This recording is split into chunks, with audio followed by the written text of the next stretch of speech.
Hi, I'm Peter Haddock and I'm here with Danfoss, the digital displacement specialist here at Futureworx, surrounded by some super cool tech, and fortunately joined by a doctor, Dr Niall, who works with Danfoss. And Dr Niall, you have got a whole heap of technology right here in front of us here.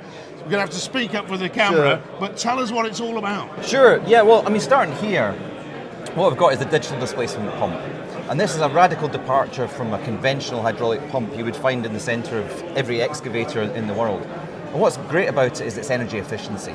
So just by swapping this pump as a replacement for the conventional pump, we're finding savings of 15 to 20% fuel reduction in customer trials. 1 second, 15 to 20% That's right. fuel reduction by just changing to this Just pump. changing to the pump. That's insane. But there's more. There's more? So that's just the pump on a one-to-one swap. What we can also do, using some unique features of the pump, it's multiple outlets, etc. We can actually do some of the job of the control valve in the pump, cutting out some of those losses, and that takes us to 30%. And we're now getting... Whoa. Yeah. 30% more efficient because of the control valve functions have changed. 30% now, That's folks. right. 30%. And we're getting that confirmed with customer trials. So we've packaged this up, sent it over to customers, they've tested it at their facility, and they're coming back with these sort of numbers. And that's great because many of the OEMs have actually committed to science-based targets. Yeah. 30% reduction targets by 2030. And here we are, we've actually got solutions that can deliver that. But actually without too much of an impact on the basic design of the machine. It fits in the same space, it's still hydraulic, it's not a revolution, it's an evolution of the hydraulic system. So that's one piece of the puzzle, is that system efficiency. 30% is not where it stops. It actually, we've got in the lab, and we're developing components and systems which can push that up to 50%. Right, so we're pushing up to 50% from a small component like this of fuel savings. We're now in the red to white diesel scenario, folks, in the UK, which means that we are going to have to try and save as much fuel as possible because the cost is going through the roof. So what about some of the other bits that we've got? So that's the efficiency part. And one thing to say, everyone's talking about electrification. Not so many people are talking about efficiency. It's actually a theme of Danfoss. Danfoss is all over energy efficiency from a corporate level. And this is just one example. But what Danfoss says, the greenest energy is the energy that you don't consume.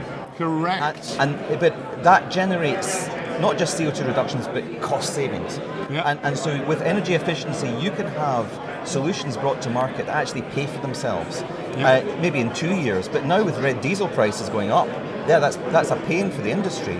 But what it does mean is that the payback period actually gets even shorter for these improvements. We're looking at actually, in some cases, 1 year payback. 1 year payback from switching an item like this out is absolutely incredible. That gives you that whole opportunity to change the way that you build your equipment and the way that it's used. Right. And so energy efficiency is one part of it. To enable electrification, that's what we need to do. Because if you electrify an excavator, you need a huge battery.